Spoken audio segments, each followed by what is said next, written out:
Hello, and thank you for tuning in. I am Ethan, and I am currently on the line with David Sweanor. Did I say that right? That's right. Okay. Um, Somewhat of an authority on nicotine replacement therapy, has done numerous things with the FDA regarding it, and I'm hoping that this interview will bring to light a couple of the positive aspects of vaping versus smoking. Um, Let me see here. So, David, what exactly is your view on the health impacts of vaping versus smoking? Sure. Well, the critical thing to keep in mind to begin any of these discussions is that it isn't just that smoking cigarettes kills an extraordinary number of people. We know why it kills. And it isn't the nicotine that they want. It's sucking smoke into your lungs. Hmm. So I think to start off with, it might be a good idea to think of this as a mental exercise to say, what would we do if we found a land where people got their caffeine by smoking tea leaves rather than brewing them? And they found that this was a major cause of lung cancer and heart disease and emphysema and all the Hmm. things that you get from sucking smoke into your lungs. And they figured this out 50 years ago, and they'd run big campaigns to try to demonize tea leaf smokers and the tea leaf companies and to ban tea leaf smoking in public areas and Hmm. put big warnings on packages of tea leaves and put up the taxes on tea leaves, restrict the advertising of tea leaves, restrict points of sale of tea leaves. And they managed to reduce the prevalence of tea leaf smoking by about half, but their scientists were saying, gee, all that we can see here from genetics and from neuroscience, that there's a whole lot of people who really like caffeine or really need caffeine or they're addicted to caffeine, Hmm. and they're still getting their caffeine and smoking the tea leaves and dying in extraordinary numbers. Is there anything else we could do to further reduce this epidemic of diseases caused by smoking tea Hmm. leaves? And would we say, why don't you put the taxes even higher, or why don't you put an even bigger, grosser health warning on the package? Or would we say, why don't we show them how to brew tea? Why don't we show them how to get coffee or Diet Coke, or simply get your caffeine from something that doesn't require inhalation of the products of combustion? Hmm. And I don't think any of us would pause very long before we'd say Starbucks would be the answer to a place like that. Rather I than would partake of some Starbucks over smoking tea leaves any yes, day.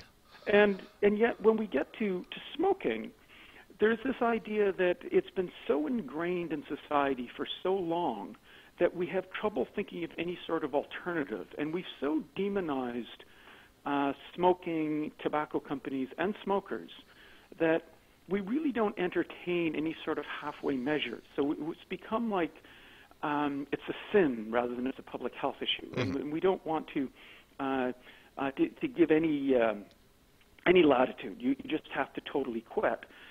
And again, on the sin idea, that we treat it the way some sort of fire and brimstone church would treat sinning and something else. That Hmm.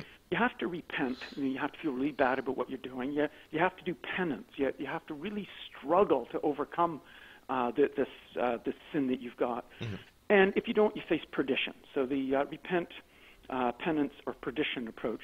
Perdition, instead of going to hell, it just means you're going to get cancer or heart disease Yeah. or lung disease. Now, And so when we look at where could we go instead, non-combustion, because the nicotine isn't the problem, the smoke is. We've learned this from products like snus in Sweden. We know it with NRT products, the the patches and the pharmaceutical. gum and Yeah, stuff like and that. then Yeah. with vaping, we found something that seems to work way better for an awful lot of smokers. The data from places that honestly look at it, like the UK, is pretty extraordinary. And for any of us who are genuinely interested in public health, it's hard not to get excited about it, to say we found something that's giving people what they want in terms of Hmm. the product, the way it's delivered. The technology is changing very rapidly. We have the potential for an enormous public health breakthrough, similar to what we've seen in the past with things like getting rid of stomach cancer. Stomach cancer Yeah. was our leading cause of cancer deaths as recently as the 1940s, and it's been virtually eliminated, and that was largely because of technology. It was because of refrigeration. that changed diets. That got rid of the vast majority of stomach cancer. Mm-hmm. Here we have the idea of innovative technology that could rid us of the vast majority of lung cancer and the other diseases caused by Now, smoking. So hugely important. do you think that because it looks like smoking, because people misconstrue vaping as smoking when they're clearly different, that people are quick to demonize vaping because simply it looks just as bad? Well, I think that could be part of the explanation, but I don't think it's all of it. I think if we go back to the idea of seeing nicotine use as some sort of moral failing rather than a public health issue, it probably explains more, because NRT products don't look like smoking. Snus in Sweden certainly doesn't. Smokeless tobacco, the moist snuff products sold in the United States certainly don't.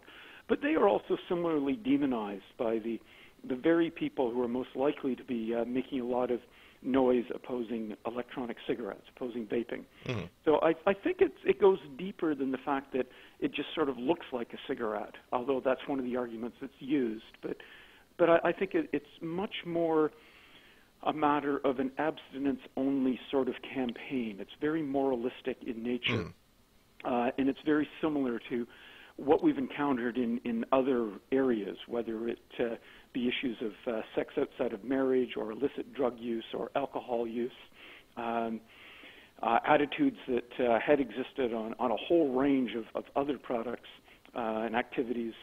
And it's moralistic in nature. It's like this knee-jerk response that people see it and say, oh my God, something might go wrong with this, therefore we should oppose it entirely. Exactly. That is the exact mindset that I have encountered so far with this is we don't know enough about it, so treat it like it's bad, rather than investing time into finding out if it's bad or not. Yeah, and what's remarkable here is that if we were in a land where nobody used nicotine in any form, you could see somebody saying, let's wait to find out.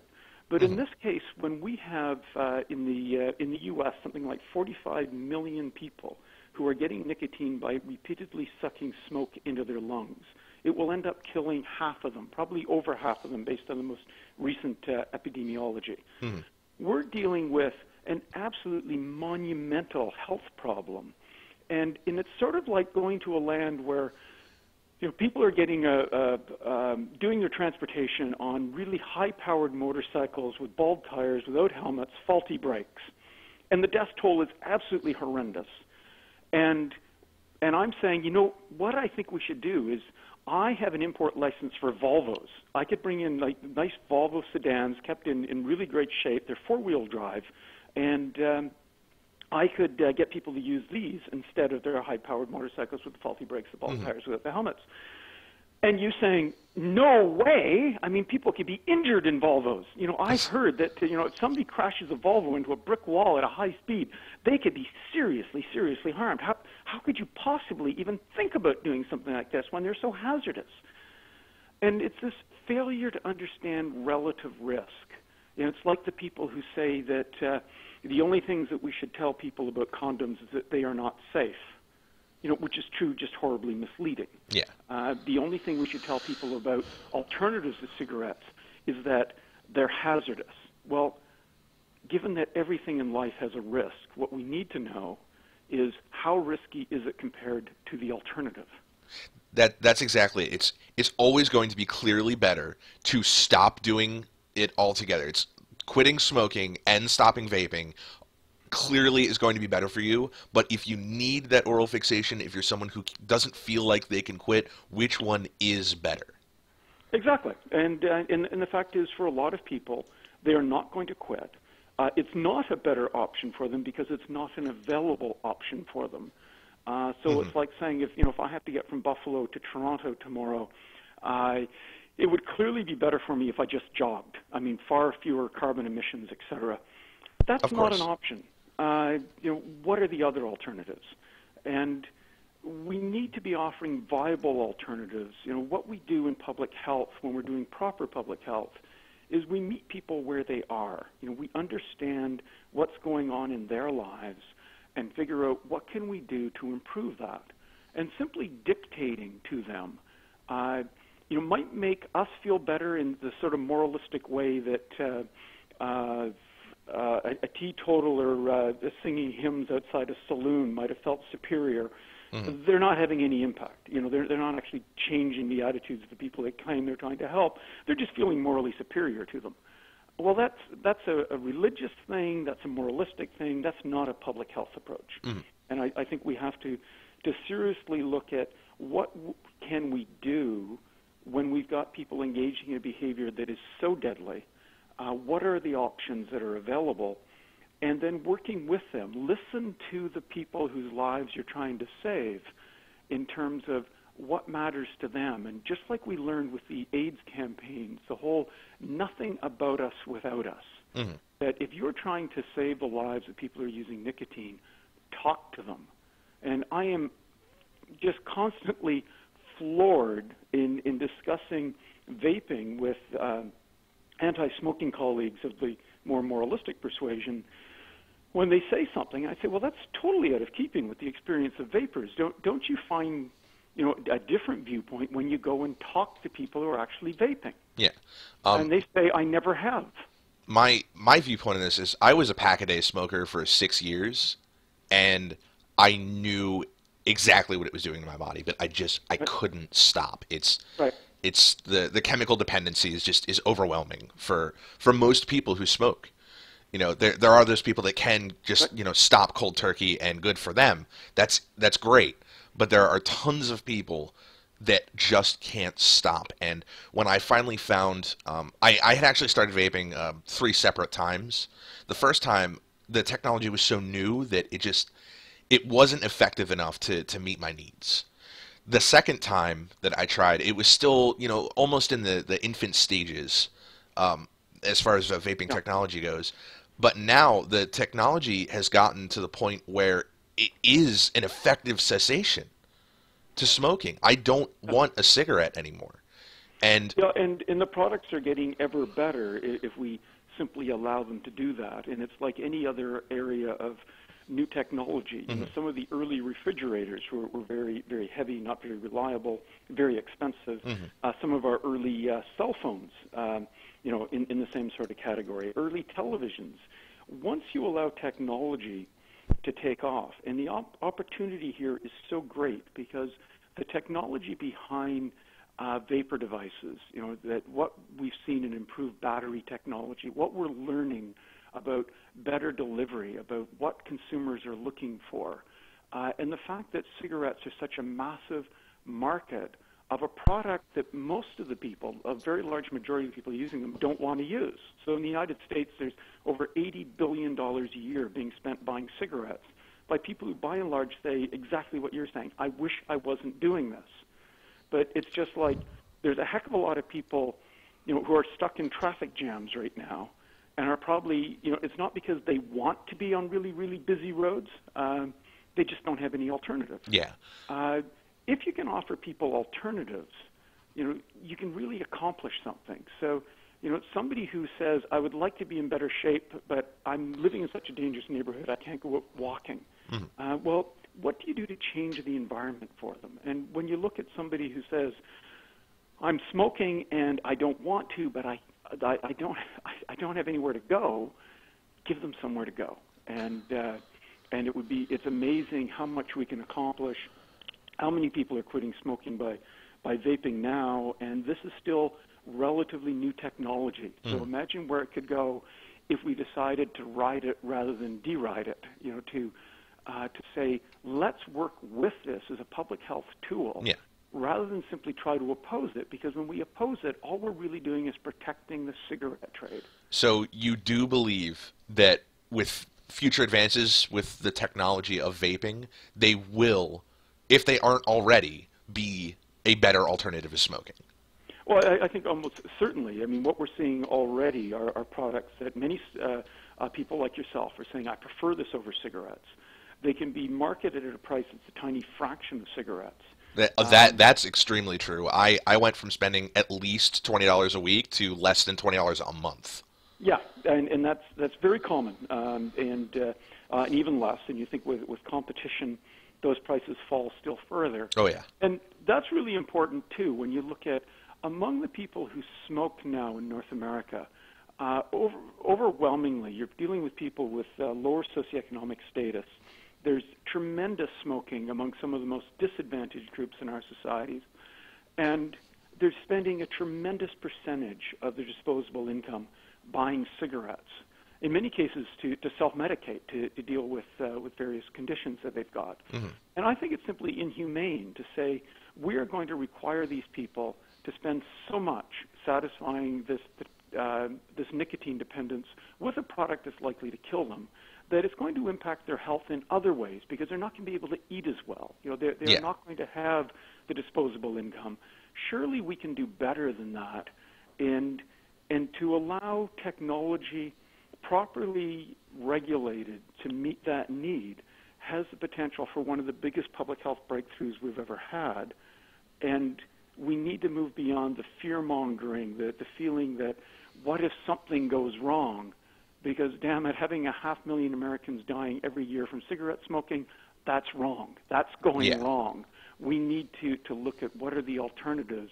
We can't simply accept that sort of deadly status quo while ignoring really strong evidence on how vaping is providing a viable alternative. Mm-hmm. Now, this is a little bit more difficult of a question to answer. Should the FDA regulate importation of unregulated liquids that are manufactured out of country? Yeah, well, I think it's not all that hard. I mean, I think, yes, they should. The way that we regulate any other foods and drugs, we have standards for what sorts of Mm-hmm. things our countries will allow in. The question is, what is fit-for-purpose regulation? Because there's a tendency for people to say there ought to be a law rather than saying, what is it we're wanting to accomplish, and how can we do that most effectively? Mm-hmm. You do not want to have regulations that stymie the market so that people end up continuing to smoke because they can't get the products that they want. Mm-hmm. I think we want to do something similar to the 1906 Pure Food Law or the 1938 FDA law on pharmaceuticals, something that sets a bar for products that can state that they have FDA approval.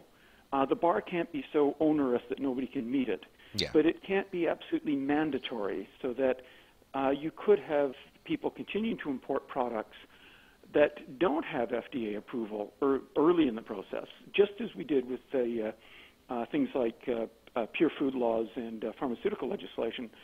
But those who are able to meet the standards of FDA, and again, they don't have to be very, very onerous. I mean, it's just protecting the public on things like any untoward toxicants, et cetera. Those who can meet that standard get to say it's FDA approved.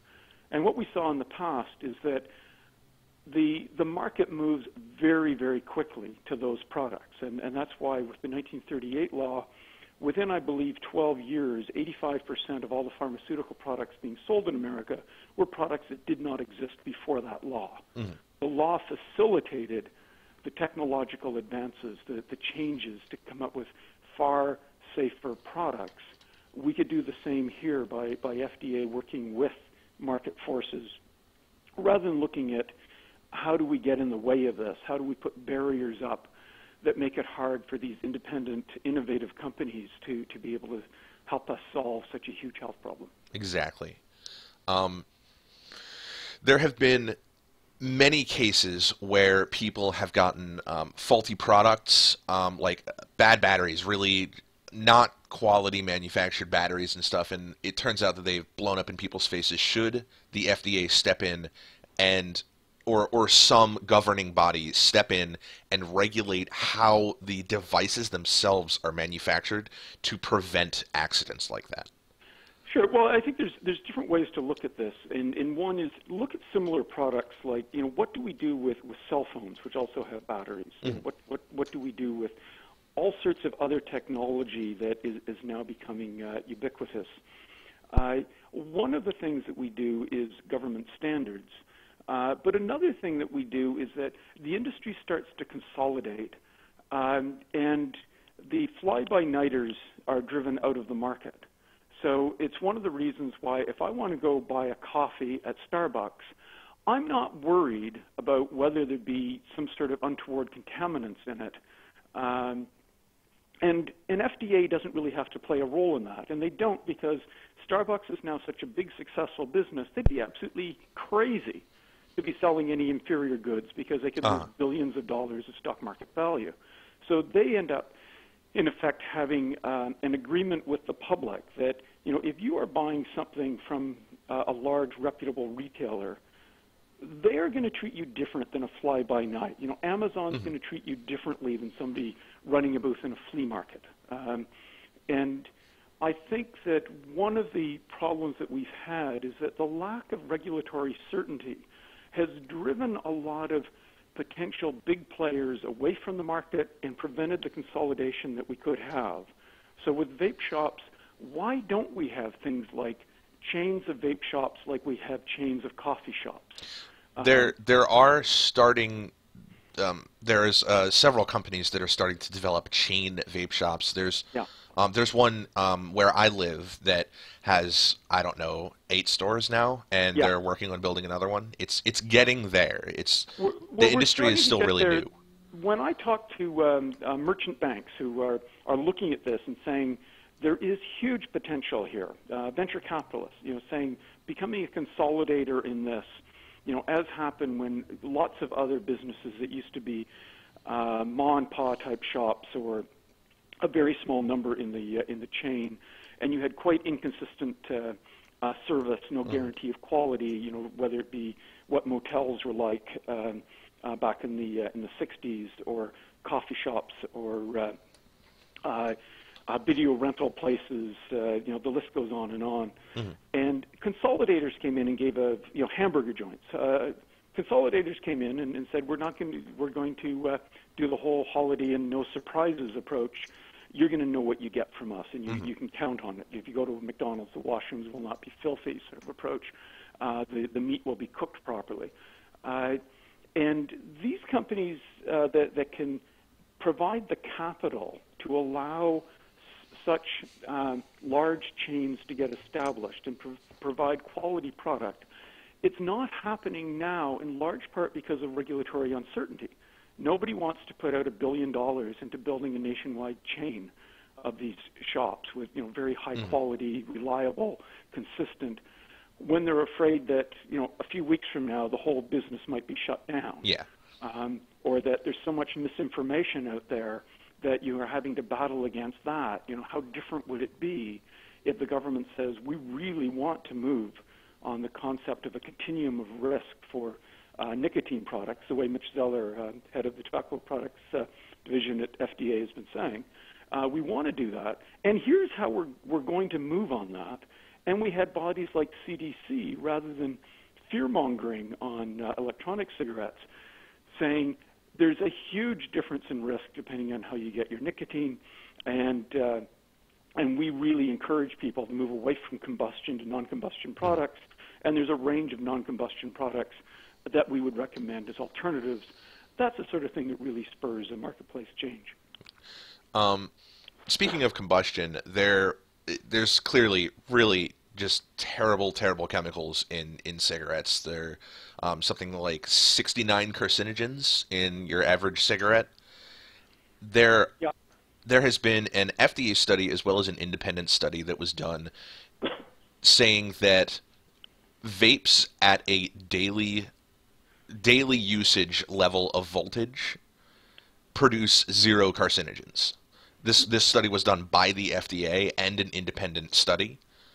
There's 0 carcinogens in them. So, having known that, there was also a study done that formaldehyde is a known carcinogen. Right. There was a study done, I don't remember exactly who did it, that said that there was an outrageous level of formaldehyde in vapes. Yeah. How do you feel that study was accurate? No, well, I mean, it's accurate for their test conditions, where you use the product in a way that no consumer would actually be able to inhale it, by how much you heat the element that you're actually burning the device. It's on par with if we wanted to run a campaign against coffee, and I said, I've got an idea. why don't we heat coffee to 300 degrees Celsius and then expose it to body tissue, and I bet we can show that coffee will kill. Coffee will kill somebody almost instantly under these conditions. Well, of course, any fluid at 300 degrees Celsius is going to kill you if you drink it. Mm-hmm. Of course, you're going to create formaldehyde if you misuse a product. But that isn't how consumers are using it.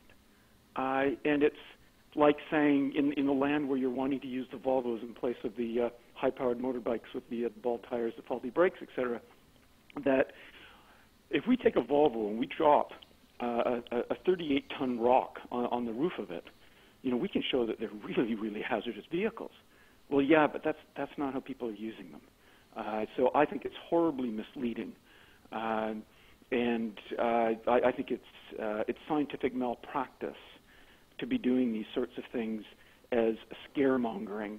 And either people are very poor at science to get this so wrong, they're very poorly connected because they're not actually talking to people who use the product to find how they are used, or they're after some sort of ideological agenda where, again, they're abstinence only and they're just, they're wanting to achieve some sort of moralistic purpose by scaring people. None of it's acceptable in terms of public health. Now, as it turns out, that study was funded by tobacco lobbyist groups, and it wasn't originally intended for that study to be used as propaganda, as it has been. It turns out that they simply wanted to know the levels of formaldehyde that could be produced using the technology. And of course, under lab conditions, you can create any number of aldehydes with it. Right. But they used it as how much can we produce rather than how much is produced at a daily level. And yeah, it's misleading and putting out information like that. Again, it is like saying heating the coffee to 300 degrees Celsius, or if you take food and you chicken and you burn it to a crisp. I mean, it's charcoal, and you find it has carcinogens in it. Well, should we then warn people you shouldn't eat chicken because of you're going to get an awful lot of carcinogens, or say no, you simply burnt it in a way nobody would actually eat the stuff. Exactly. It's not representative. Now, this is another tricky question. I found information about this, but I don't remember where I found it. I don't remember who exactly approved it, but is nicotine by itself harmful or a carcinogen in any way? Nicotine by itself can be harmful, just like caffeine. It's important to keep in mind that nothing is without risk. So nicotine is certainly a concern in terms of fetal development. There are other areas where nicotine shows the potential for some harm, but overall, the nicotine has very little risk, and the world's greatest experts on the drug say no, it's not a carcinogen. Certainly, no evidence of any significant risk of cancer from it. Are there risks? Yeah. I mean, are there toxins in broccoli? Are there carcinogens in our coffee? There are toxins and carcinogens in virtually everything we eat and most breaths we take. The question is, are they at a level that's going to harm us? And when we look at nicotine itself, the evidence, when you look at a place like Sweden, where you've had a cohort of over 1 million users of snus, their smokeless tobacco product, that has very low levels of toxins in it, and following them over time, their mortality rates, their disease rates, are basically on par with non-smokers. So they're using nicotine. They're using lots of it over long periods of time. There's no sign of increased rates of disease associated with that from a country that probably has about the best health statistics in the world. You compare that to smoking, that's killing half of all users, and you can't say that the nicotine isn't causing some risks, some harms. We can just say that whatever they are, if they're there, are so small it's almost impossible to detect anything. And you compare that to something as horrendous as smoking, that's killing half of its long-term users. that's enormous. And that's what we need to know, is that relative risk.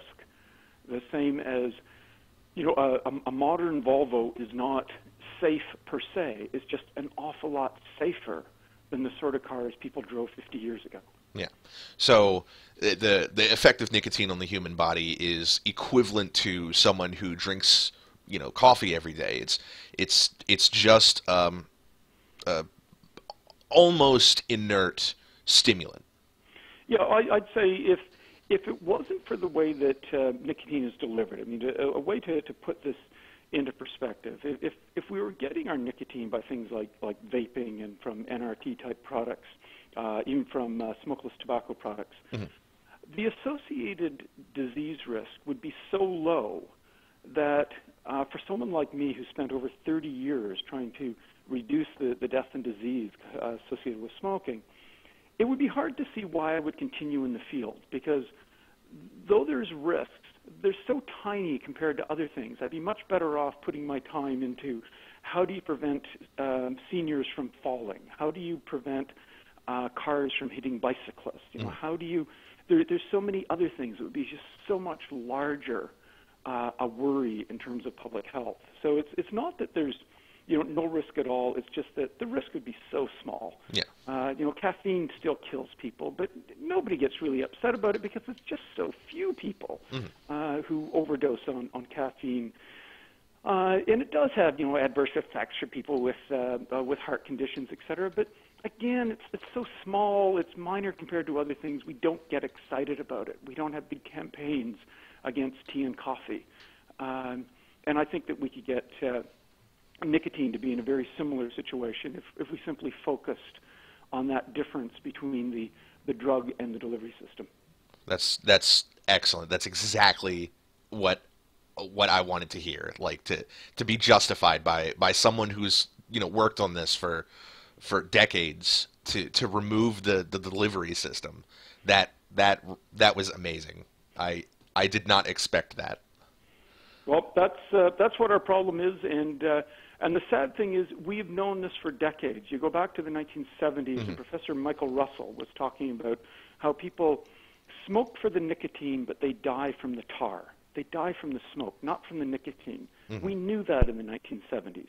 We've continued to act as if we didn't, as if we conflate all smoking, tobacco, and nicotine as somehow being equal and equally bad, and it's simply not true. So it's, again, we wouldn't conflate smoking tea leaves with drinking brewed tea or having a Diet Coke. They're very, very different things in terms of disease risk. And in public health, we treat different disease risks differently. Now, in the article that you wrote, The Risks and Benefits of Long-Term Use of Nicotine Replacement Products, it says... There have been ongoing discussions for decades on the potential public health benefits of giving nicotine without the smoke. We know that at the very least, a huge majority of the disease burden is a direct cause of the inhalation of smoke. That, to me, says we need to keep the nicotine because there are people that can't stop doing it. I mean, it's the same as people who can't wake up in the morning without drinking a cup of coffee. Exactly. But it's the smoke. It's purely the fact that there is a combustion involved in the delivery system that smoking is bad. It is not the nicotine itself. That's right. If we look at what's really causing the disease, and that's why we say the vast majority. So it's not to say that no one would ever be harmed simply by having nicotine, just like no one's going to be harmed just by, or going to avoid harm by having tea and coffee. But it's just the harms are going to be way, way smaller than sucking smoke into your lungs, just massively, massively reduced. And so we're in this odd situation that, if we look at things like automobile safety, we've managed to reduce the risk of death per million miles driven really significantly since the 1960s. In many places around the world, we've reduced that risk by over 80%. And that's one of the big victories in public health. And it's celebrated rightfully. When we look at smoking and nicotine, we could reduce the risk by probably at least 98%. We could do it virtually overnight simply by incenting people to move to non-combustion delivery, the way that we moved from leaded to unleaded gasoline. We can do those sorts of things. It's not that hard now that we have this sort of technology. We need to make the products available to people, and we need to give them accurate, non-misleading information so they can make informed personal decisions. You do that, and you get public health revolutions. It's not hard. We've seen it many times. And, as has been said, the biggest victories we have had in public health, in the history of public health, often come down to two really simple things. You give people the ability to make an informed decision, and you give them the ability to act on that decision. So give them the information they need, give them the access to the products that they can get, or the differences in services, whatever it is. Combine those two things, information and accessibility, and you get a real change. And it is just shocking to me that we haven't seen that happening in nicotine, when it is by far and away the best case that we've ever had for being able to just massively reduce the risk that we have, doing it quickly with existing technology and existing information. And the lack of correct information out there is exactly why I wanted to do this interview, because people need to be informed. There are a lot of people that I talk to that still smoke that are like, I've heard that it's more dangerous. I've heard that there's more carcinogens in it. I've heard that it causes just as much disease, if not more. And it's all the propaganda about it is completely false, and the public as a whole believes it. And that's the problem when someone who, I know this is subjective, but someone who smoked a pack a day for 6 years, there's no tar left in my lungs at all. None. Comparatively. And that's there's a lot of things that we need to be telling people to make informed decisions. There's many people who are, say, in their early 30s who believe that there's no sense quitting now, I've already done the harm, when the science says entirely the opposite. You quit smoking by the time you're 35 or 40, and you avoid virtually all of the harm. Mm-hmm. You quit smoking after those ages, and you avoid a tremendous amount of the harm. Let people know that. And I think one of the other things to keep in mind is that, there are, I think, well-meaning and reputable organizations that see any form of nicotine as a problem and are attacking it. And there's two things that they really need to keep in mind that obviously they're not. One is that by attacking the alternatives to cigarettes, they're invariably protecting cigarettes because people, as you've seen, will continue to smoke. Mm-hmm. The other thing is, for people who are informed, which is far easier to be now because of things like the internet and social media, those bodies lose credibility.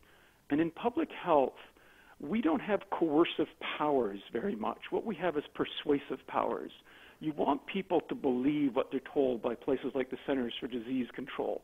If they say there's a certain disease coming, vaccinate yourself and your children against it, you want people to say that's the CDC and they tell the truth and I believe them and I will now go do that. Mm-hmm.